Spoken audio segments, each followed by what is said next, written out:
नमस्कार, स्वागत है साहित्यिक झरोखा चैनल पर। हम कर रहे हैं सूफी काव्य में अपना विशेष स्थान रखने वाले जयसी द्वारा रचित पद्मावत नामक महाकाव्य के नक्शी खंड के पदों को। यहाँ पर इन पदों में अगर हम देखें तो जो हीरामन तोता है वो राजा रतन सेन के सामने पद्मावती के सौंदर्य का वर्णन कर रहा है। तो आइए पदों के माध्यम से समझने का प्रयास करते हैं कि हीरामन तोता क्या कहता है। बरनो गीव कुंज के ऋषि। हीरामन तोता यहाँ पर किसका वर्णन कर रहा है? जो पद्मावती है उसके कानों की सुंदरता का वर्णन करने के बाद, जो हमने इससे पहले पद किया था उसमें कानों की सुंदरता का वर्णन था। कानों की सुंदरता का वर्णन करने के बाद अब जो वर्णन कर रहा है वो किसका कर रहा है? गीव गीव यानी जो गर्दन है उसकी सुंदरता का वर्णन कर रहा है। बरनो गीव कुंज के ऋषि। ऋषि यानी क्रोधवश। कुंज जो कूंज पक्षी होता है, क्रोंच पक्षी होता है, उसके साथ तुलना करते हैं और राजा रतन सेन से कहते हैं कि अब मैं पद्मावती की जो गर्दन है या जुगीव है, ग्रीवा है, उसके सौंदर्य का वर्णन कर रहा हूँ और उसकी गर्दन कूंज यानी क्रोंच पक्षी की गर्दन से भी कहीं ज़्यादा सुंदर है। इसीलिए वो ऋषि यानी क्रोध करती है, ईर्ष्या करती है। किससे? पद्मावती से। यानी जलन का अनुभव करता है जो क्रोंच पक्षी है, वो पद्मावती के गर्दन के सौंदर्य के कारण उससे ईर्ष्या करता है। कंज नार जनु लागे सीसी। और उसको देखकर ऐसे लगता है कि जैसे कंज नार, जैसे कमल नाल, जनु जानो, ऐसे लगता है जानो कमल की जो नार है उसे लागे सीसी, कांच की बोतल में, कांच की शीशी में जैसे कमल नाल को लगा रखा हो, इस प्रकार से उसकी गर्दन प्रतीत होती है। फूदे कूदे फेरी जानू गिव काढ़ी। या ऐसे लगता है कि मानो कूदे फेरी अर्थात खराद पर चढ़ाकर, जिससे लकड़ी को आकार दिया जाता है, उस खराद पर चढ़ाकर ऐसे लगता है मानो उसे खराद पर चढ़ाकर गढ़ दिया हो, आकार दे दिया हो। किसको? गीव को, यानी गर्दन को आकार दे दिया गया हो। हरी पुछारी ठगी जनु ठाड़ी। और यहाँ पर ऐसे लगता है पुछारी, पुछारी क्या होता है? मोरनी, कि जो बेचारी मोरनी है वो हार कर ठगी ठाड़ी, ठगी सी खड़ी रह गई है उसके सौंदर्य के सामने। यानी मोर की जो गर्दन है वो भी उसके सामने उसका अपना सौंदर्य फीका जान पड़ती है। कहने का तात्पर्य यहाँ पर क्या है कि बेचारी मोरनी भी उसके सामने ठगी सी खड़ी रह गई है, ठाड़ी है, चकित होकर, हैरान होकर ठगी सी खड़ी रह गई है। जनु ही ये काढ़ी परेवा ठाडा। परेवा होता है कबूतर। तो ऐसे लगता है कि कबूतर मानो अपने हृदय को, ये यानी हृदय को काढ़ी काढ़ कर ठाडा खड़ा रह गया है, अर्थात हृदय से दुखी है। कबूतर भी मन से दुखी है। किसके कारण? पद्मावती के सौंदर्य, गर्दन के सौंदर्य के कारण।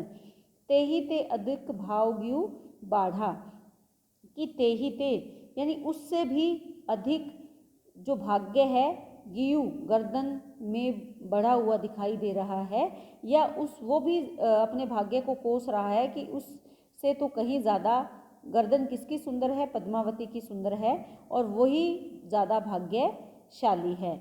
चाक चढ़ाई सांचू जनु कीना।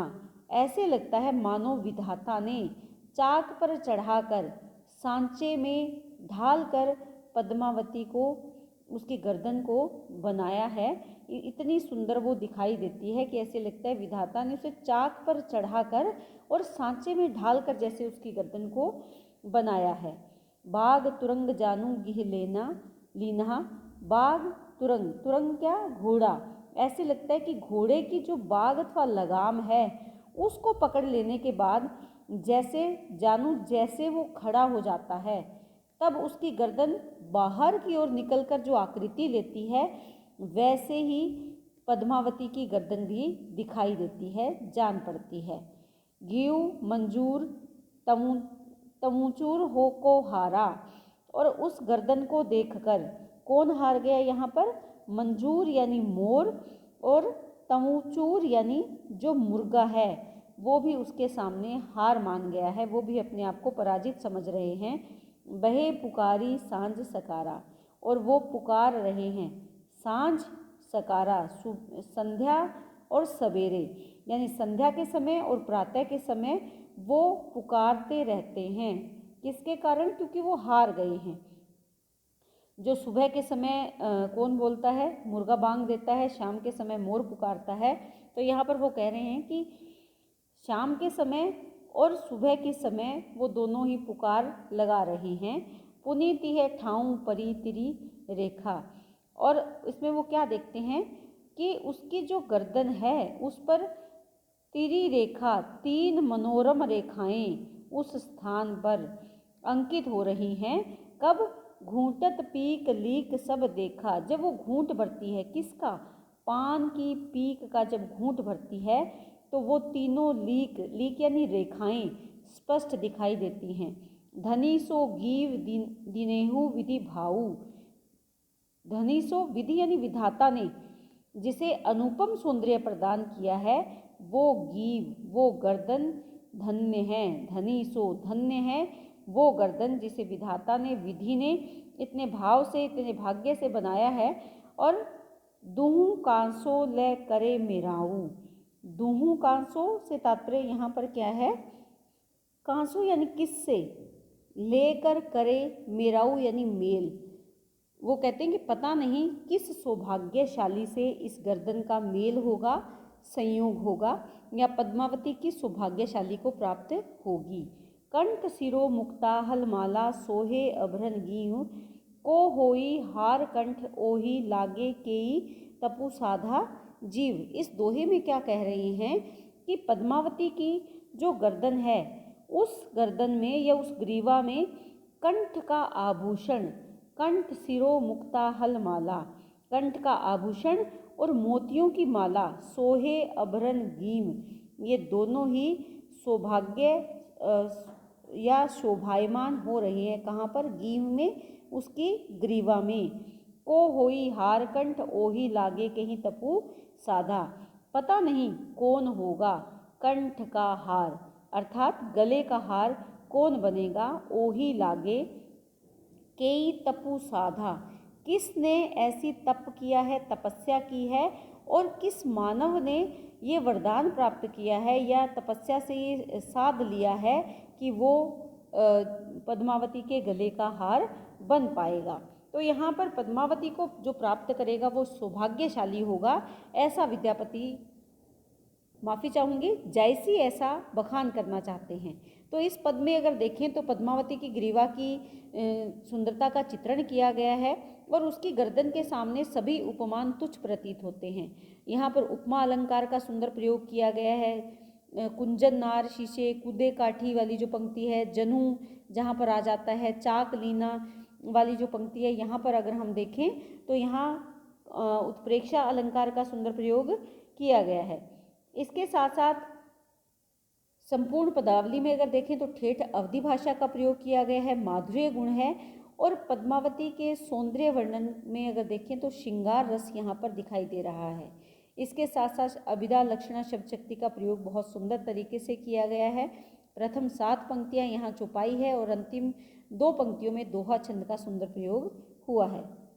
गर्दन के पश्चात कवि ने पद्मावती की भुजाओं के सौंदर्य का वर्णन किया है और कहते हैं, कनक दंड दुई भुजा कलाई, कि पद्मावती की जो दोनों कलाइयाँ हैं, दोनों जो भुजाएं हैं वो कैसे? कनक दंड यानी स्वर्ण दंड के समान, कनक यानी स्वर्ण, सुनहरा, दंड के समान मनोहर है, सुंदर है। जानू फेरी कुंदेरे भाई, ऐसे लगता है, कुंदेरे यानी खराद पर चढ़ाकर, ऐसे लगता है मानो कुंदेर कर या खराद पर चढ़ाकर बनाई गई हो।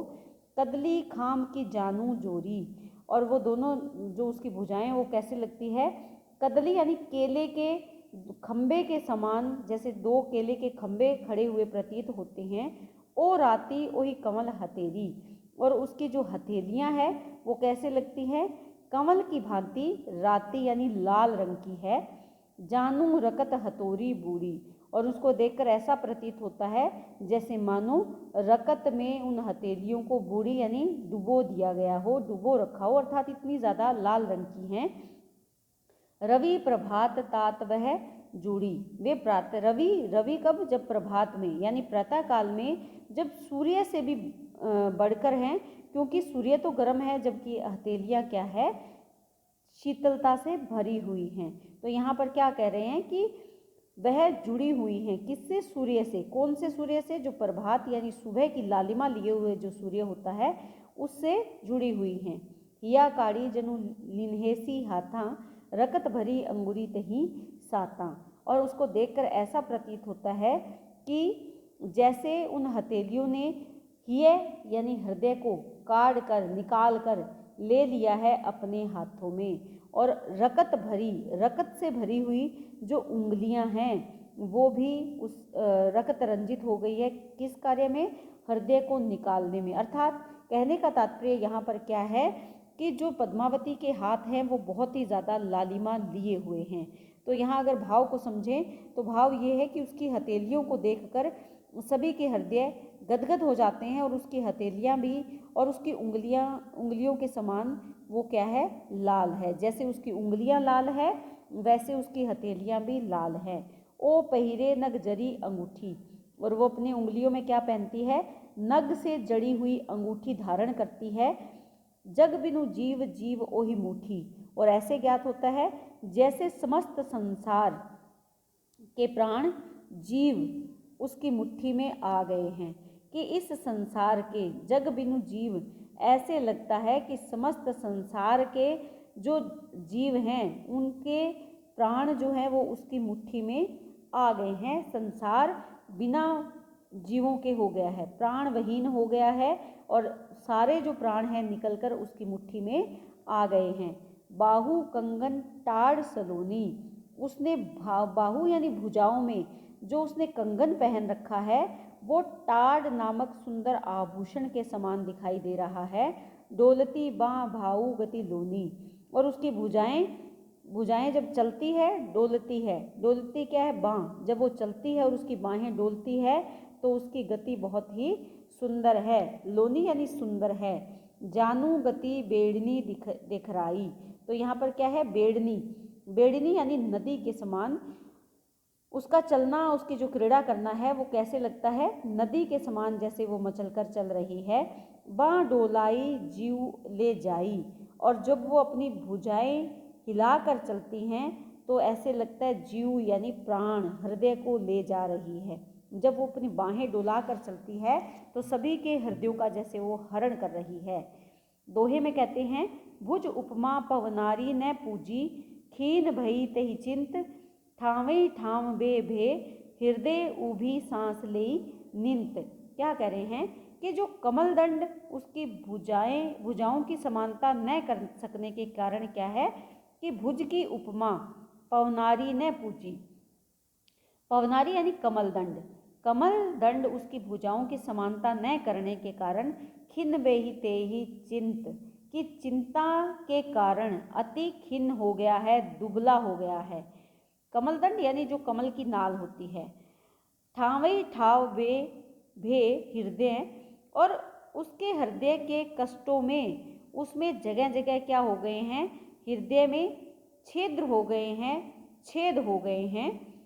ठाव यानी स्थान पर, बे यानी छिद्र, कि ठावी ठाव जगह जगह छिद्र हो गए हैं उसके हृदय में।